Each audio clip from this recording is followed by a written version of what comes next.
Lobster tails might be the most intimidating, but surprisingly easy dish to cook at home. They are also quicker to whip up than most might assume. So while red lobster might be a fun, guilty pleasure of mine, you really don't have to go out of your way to enjoy a perfectly cooked buttery lobster tail at home. And you can even combine this dish with my linked steak video to make a delicious surf and turf plate like I did here.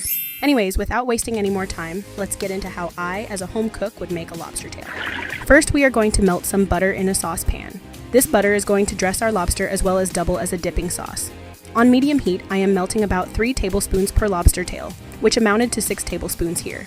Now here is where you have complete creative control.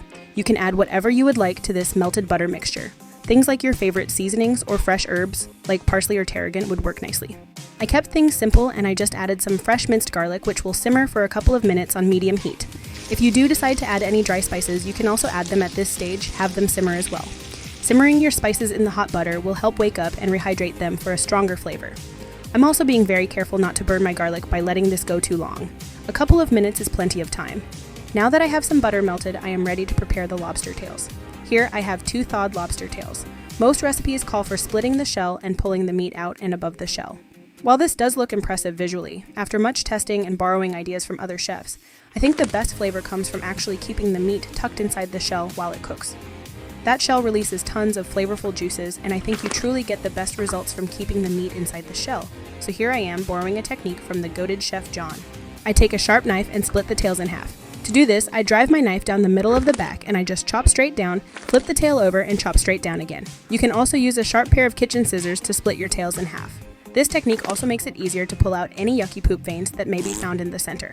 So clean out any blue or brown veins you encounter and also pick out any rogue bits of shell that might have broken during the splitting process. Next, we are going to separate the meat from the shell. This step does take a little bit of patience and finesse, but the goal is to keep the lobster meat entirely intact without any rips or tears. From the thickest part of the tail, I slowly and patiently work my fingers between the meat and shell, and I just keep walking my fingers down the tail, gently peeling down to the end without totally separating the shell from the meat, just until I have something that looks like this. Now we are ready to slather on some butter. To avoid cross-contamination, I am going to separate a little bit of my butter mixture from earlier in a separate bowl and save the rest as dipping sauce at the end. I slather one side generously in that butter, tuck the tail meat back inside the shell, and slather the other side. Now that our tails are separated, cleaned, buttered, and tucked back in, we are ready to broil. To keep the meat faced towards the broiler in my oven, I crafted some props out of foil. I go in and just wedge the tails between the props and preheat the broiler on high. Once preheated, pop these under the oven for about 5 to 7 minutes until that meat feels springy to the touch, or until a meat thermometer is reading about 135 degrees when you poke it in.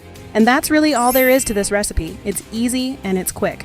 You can serve this with some melted butter to dip into, or what I have here is my favorite seafood dipping sauce, which is this beautiful, rich, and creamy hollandaise sauce. That is coming up in my next recipe video, so stay tuned if you want to learn how to make hollandaise. Anyways, I hope you give this recipe a try. Be sure to leave a like, comment, and subscribe. I am on a mission to reach 1,000 subscribers so that I can start doing live cooking shows. And you can ask me any questions you have in real time. As always, thank you so much for watching, and I will see you in my next one.